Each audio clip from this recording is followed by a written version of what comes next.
it's been a month and few people have joined the channel, more than few actually. I think about 40 people have subscribed since the last video I uploaded, and that's great. I'm really happy because of that. You can see it on my face, the happiness, the pure joy. But I usually forget to introduce myself and I just start yapping. But today I will introduce myself just for the sake that everyone else who has joined knows who I am and what I do and what this channel is about. Unless you will scroll down and watch the old videos. But anyway, I will introduce myself now a little bit. My name is Alexandra. I am a PhD candidate at the Faculty of Social Sciences, Department of Political Science in Ljubljana. I am doing my PhD on the topic of politics of care in the ecological movements in Serbia. And I'm currently residing in Ljubljana, Slovenia. I'm originally from Bosnia, but I call myself a Yugoslav because I was born when Yugoslavia still existed. Another point that I would like to stress is that somebody posted in the comments that they couldn't believe my age. Yes, indeed, I am 39, turning 40 in April. And I am a Chernobyl generation, so there you go. That's my short introduction. Regarding this channel, I mostly post books that I read for my PhD, but also books that I, in general, read for fun and for pleasure. I have few videos planned now. One of them is going to be about my upcoming trip to Vienna, where I'm going to be cat sitting for a friend. I'm really excited about that. She has 2 cool cats that I'm gonna spend 2 weeks with. And I'll be making like a vlog video about my period in Vienna. And the other video that I intend to record, it's gonna be a chatty video about one book. It used to be my favorite a book when I was in late teens, early 20s, and I was obsessed with it. So now I'm rereading it after many, many years. I usually don't reread books. This is an anomaly for me, but it's something that I should definitely change. I think I've read maybe several books that I read as a teenager or in my early 20s that I reread later in life. And those are very few. The one that pops to my mind is Antigone by Sophocles. It's a drama. Then another one is I've reread several times Camus' Stranger. So that's one book that I read, I think, 2 or 3 times. I cannot remember if anything else I've reread. I probably did, but I forgot. But I usually don't, and this is a big deal, especially because this book has been dear to my heart for many years, and I held it as one of my favorite novels. So we shall see how it goes in that video. I mean, I have a lot more to say about it so far because I'm almost halfway through, but I will keep that for the chatty video. Now, this video is going to be a short overview of the books that I read end of 2025 and now beginning of 2026. And yeah, so let's get started. This is going to be the first time that many of the physical copies that I read, I don't have them on me. And I read a lot of digital copies as well.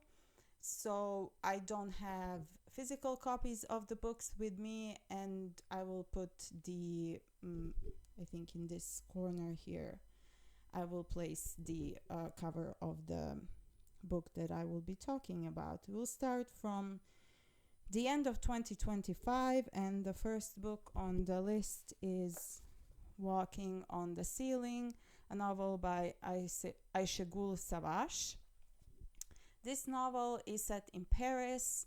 It follows a young Turkish woman who decides, after her mom has passed away, to move to Paris on a student visa, but she doesn't attend any of the courses. She just wants to explore the city and just live in Paris. And on one of the occasions, she goes to an event, a book event that featured a panel of two novelists, and one of the novelists was the one that she admired a lot, who writes a lot about Istanbul, and they strike up a friendship. And the book is about their relationship, but it's also about the relationship that she had with her mother. That was very complex and at times very strange as well, especially the parts where she talks about the pretense that she had to keep in front of her mother, this game that she played of being casual and not in need of emotional reassurance from her parent. It was very painful to read about that. I'm not really sure. I don't think I've ever read anything. I don't think I've ever heard. I guess family relations are strange in themselves, and many of us experience different kind of family dynamics. But that a child is conditioned to snoop around the house and kind of pretend that they are not there in order not to disturb the parent.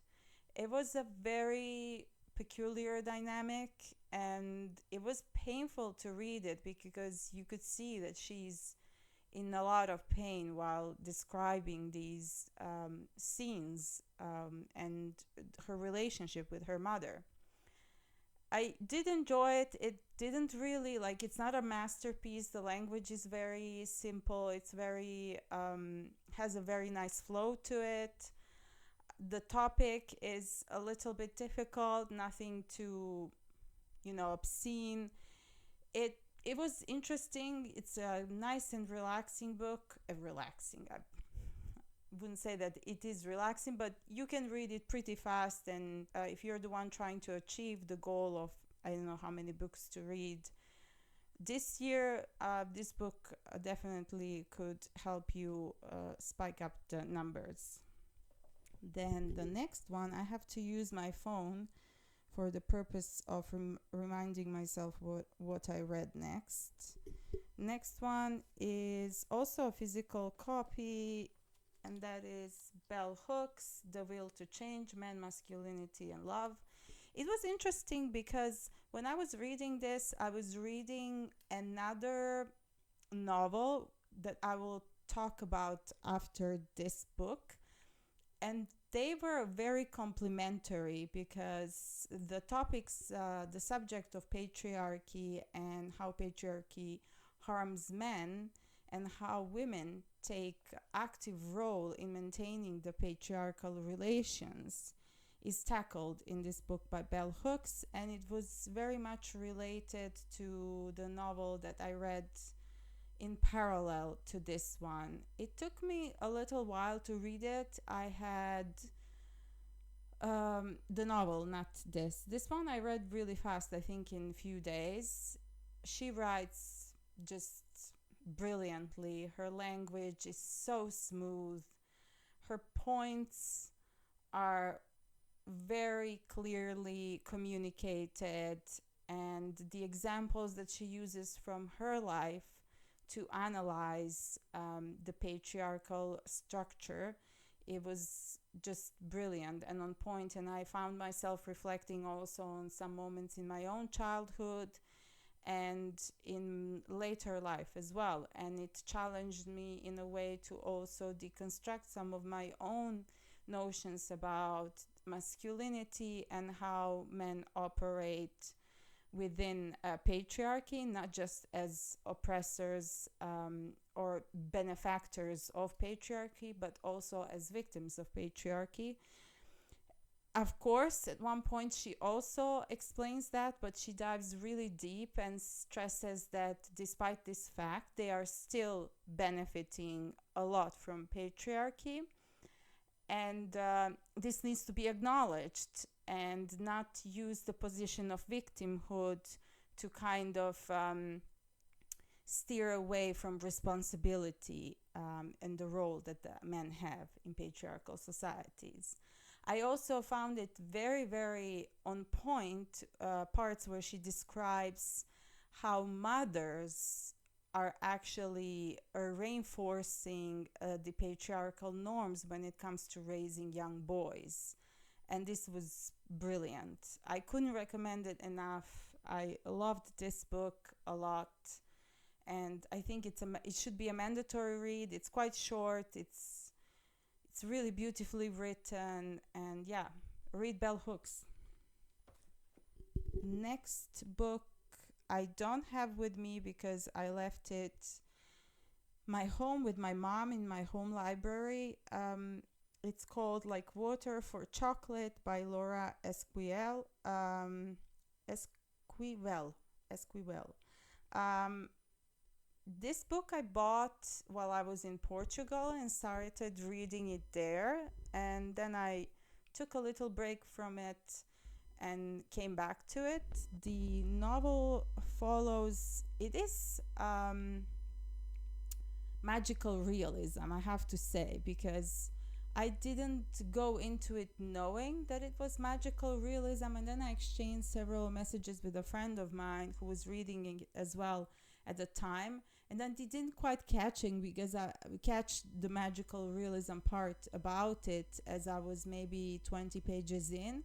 So it's not straight away obvious, and I wouldn't say that it's too magical realism-y, as I'm not a big fan of it, although I have read quite a lot of books lately that are in this genre of magical realism, which is strange, but yeah, people change, I guess. I really enjoyed it. It was beautiful, and then at the time when I finished this book, I realized that as a child I had seen the film, and the last scene in the book is the one scene in film that has remained with me for last, I don't know, like 25, 30 years, because I saw it when I was really, really young. It was on TV.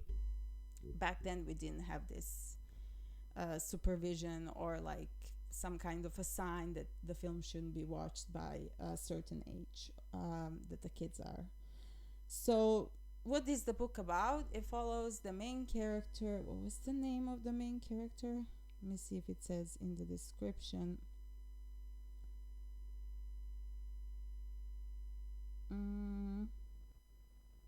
It's set on a Garza ranch, and it follows this main character who falls in love with a guy from the village, but her mother does not allow her to marry him, even though he comes to propose, because they have this tradition that the youngest daughter would not marry ever in her life, and she would remain a spinster, if we want to use the patriarchal term, and she would remain a spinster and take care of her mother until she dies. So the mother actually is this strong woman who's very like stubborn and very malicious and very kind of like mean to the core. Later in the story we find out why she is the way she is and why she became that way. And she actually gives a different proposition that the I think his name is Pedro should marry her older daughter instead of the youngest one. And this, of course, creates a lot of tension and drama. And his logic was that if I marry the older daughter, then I will be close to the youngest one, even though I won't be with her. So that's the kind of logic that he follows. And the story that we follow it from the perspective of the youngest daughter, who is also the main cook in the house. The book is structured around the recipes that she prepares. So every chapter has a recipe and the instructions how to make this dish. And from that recipe, we are led into the story that the chapter is exploring. I found it really beautiful. It's also very short. I think about how many pages? 245. It was just a pleasure to read, and now I really would like to watch a film as well, as I don't remember anything except that last scene that is also on the last 2 pages of the book. Next one is Outline by Rachel Cusk. I read this also in digital format. I really enjoyed it. I didn't think I would. I have been reluctant to read Cusk for several years now, as I found her literature to be quite bourgeois, that tackles these women in middle class, belonging to middle class, that are rather financially settled, but are still experiencing, of course, oppression, patriarchal oppression. So the novel, I'm sure you know what it is about. She is traveling to Athens for this summer school lectures that she's giving in writing, and she meets a man, an older man on a plane, who's telling her his life story. They struck up what Cusk believed to be, or the protagonist, because it's from the first person story and feels more like a memoir rather than a novel. They struck up a conversation, and she kind of like a friendship as well. So that's her perspective, but of course he has other ideas, and this is what she is also exploring. In this one chapter in particular, she explores the stories that her students wrote or didn't write or were intended to explore. That was very interesting. They were so diverse and so creative. I thought it was just brilliant. And also Breakaway, it's showing a little bit of the daily life that she had in Athens and the dynamics that she was creating also with her students. I really enjoyed the chapter where she's describing the apartment that she was staying in. That was also brilliant. All in all, love Rachel Cusk. What can I say? I will continue reading her work. I have been obviously, Rachel Cusk cracked me open, and now I am on my knees begging for more. So I will continue with the Outline trilogy, and we'll see where we go from there. Next one is Family and Borghesia, but Natalia Ginzburg. This contains 2 short novellas. I have written actually short essays on my Patreon that are about the novellas, and if you would like to go and read that, you can do that. It's for free. I just do this for fun. It's also to keep my mind going and kind of practicing writing, and it's nothing like deep or too, I don't know, engaging. It's very short. You can read it probably in like 10 to 15 minutes. So if you would like to know like the aspects of the novellas that I focused on, you can go and read that. But the novellas are about actually the second novella was the one that I really, really enjoyed, because it was the exploration of the family dynamics through the cats that they owned. And I found this brilliant. The first novella, now I even forgot what it is about. Look at that memory. Oh yes, it's about the friendship between former partners who lost a child, but they have still remained friends. And I think Ginzburg is very, very good at having this subtle message while describing the most mundane things that people engage in. And I found that first novella was about basically how life is short and fleeting, and that we shouldn't take even the smallest moments we experience as the dullest moments of our life for granted. So I really recommend Ginzburg never disappoints. I have read already several of her novels, and I shall continue reading her back catalog. Next one, hold on, let me check if this is, oh no, another one is in the digital format. It's actually a book that I was reading for an interview that I did for an academic journal that I'm editing on the topic of Palestine. The book is called Lordship and Liberation in Palestine-Israel, The Promise of Decolonial Sovereignties by Muhannad Ayyash. I couldn't recommend this book enough. It's probably one of the best academic works that I read that elaborates the relationship between the colonized indigenous Palestinian population and the settler colonial Israeli population. Muhannad is brilliant.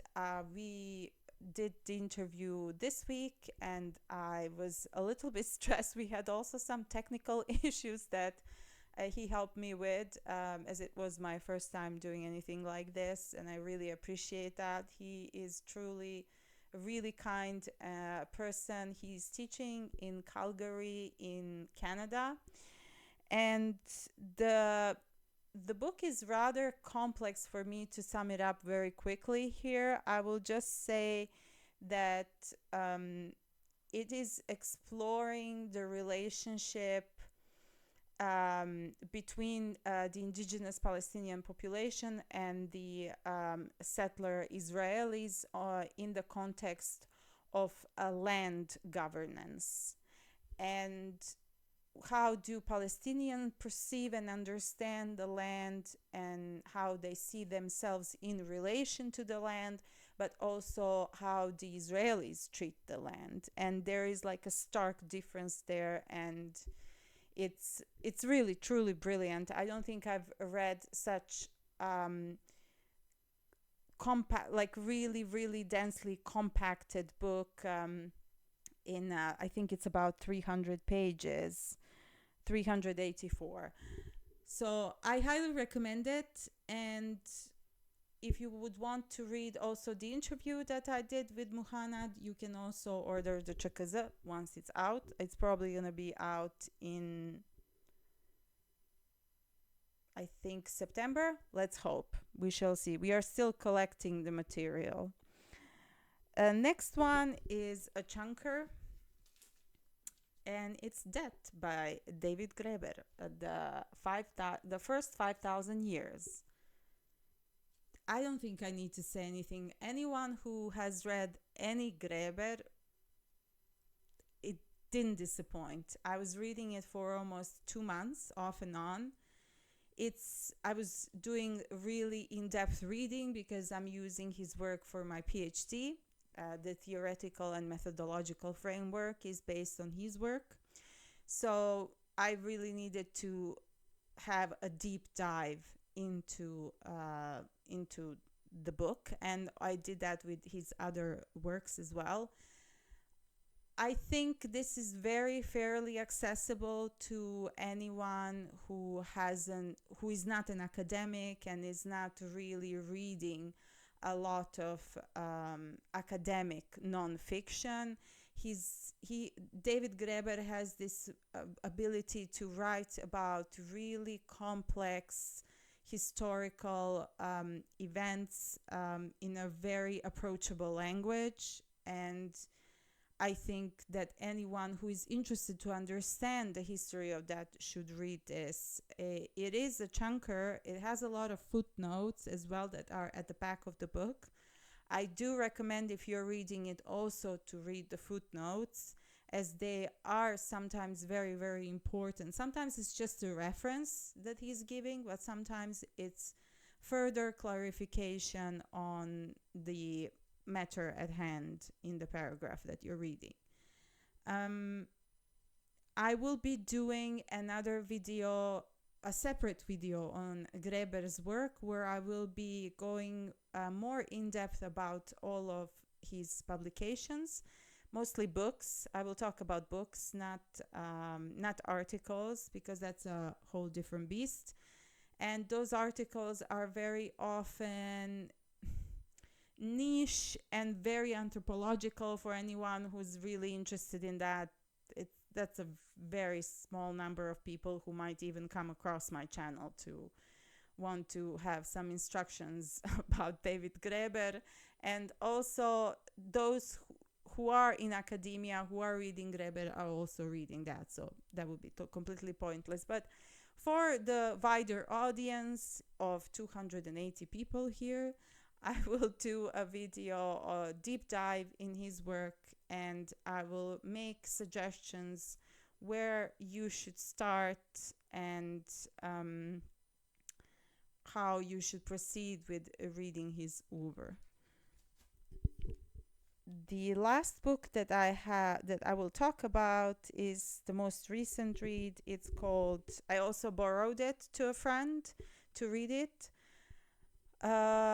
She works at, I consider her a friend, maybe acquaintance more. She works at the faculty, and I was telling her about the book, and she really was absorbed by my retelling of the book, because I was so fascinated and just completely emotionally immersed in the story that I didn't want it to finish, but I also wanted to finish it, so I borrowed her to read it, and she's reading it now, and I had already some conversations with her, and she was very she's enjoying it, and that's a good thing. So the book in question is Liliana's Invincible Summer, A Sister's Search for Justice, by Cristina Rivera Garza. It had won the Pulitzer Prize some years ago.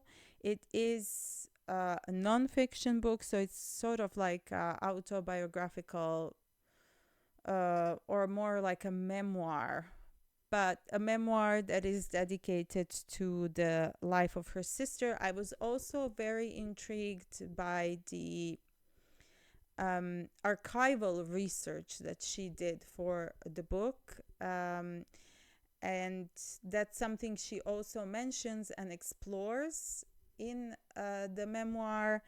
And as someone who is interested in researching more about the archival research and the approaches that we can have to archival research, I was very pleased to find it also in this book. So it is what the title says. It's basically about her sister Liliana, who was murdered by her boyfriend in her apartment when she was a student. And this happened in 1990, I think.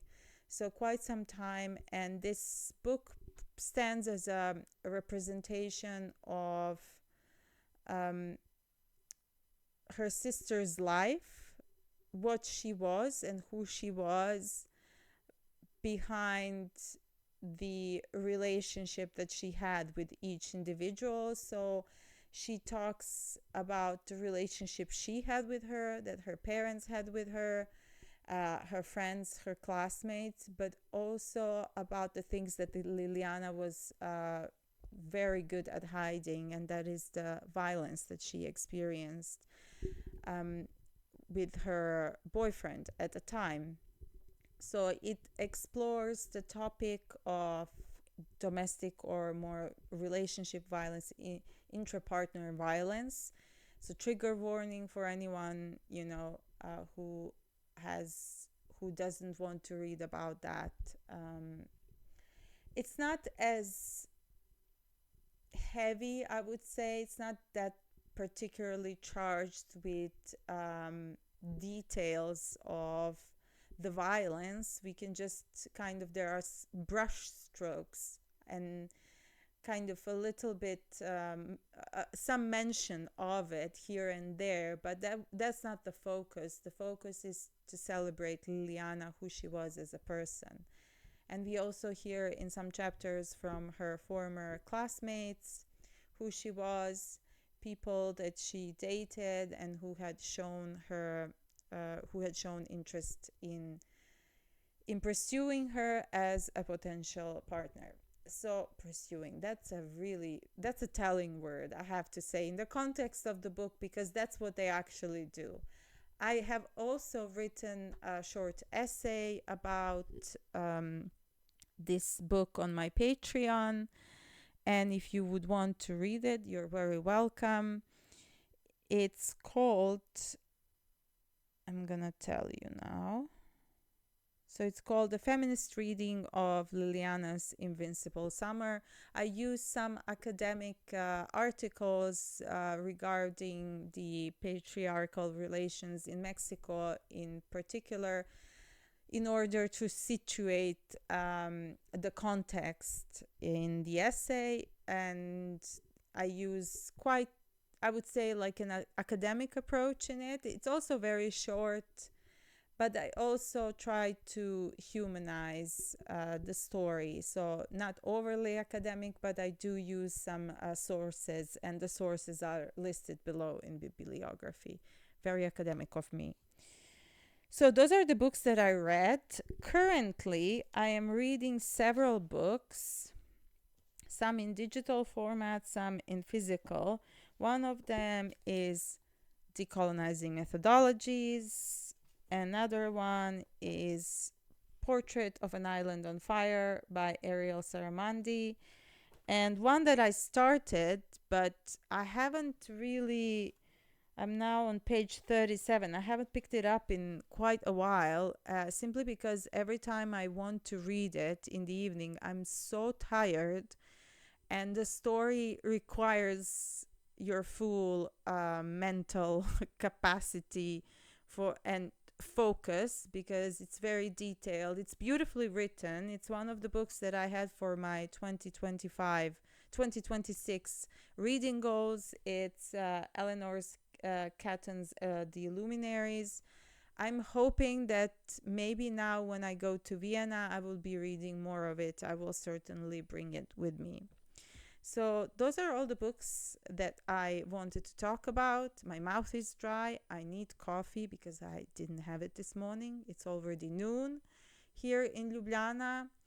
Thank you for watching. I hope you stick around, and write a comment. Tell me what you are reading, whether you have read any of these books that I mentioned, and any thoughts, any ideas that you would like to share. If you also would like to read anything on my Patreon, feel free to check it out. I will leave the link in the description. And welcome, and I hope you stay around. Even though I'm not posting as frequently, there is some good material here, I must say, and I'm saying it myself. I know this sounds very narcissistic, but hey, sometimes you have to be proud of the work that you do. And I'm currently proud of the work that I do for this channel. So thank you so much. See ya. Bye.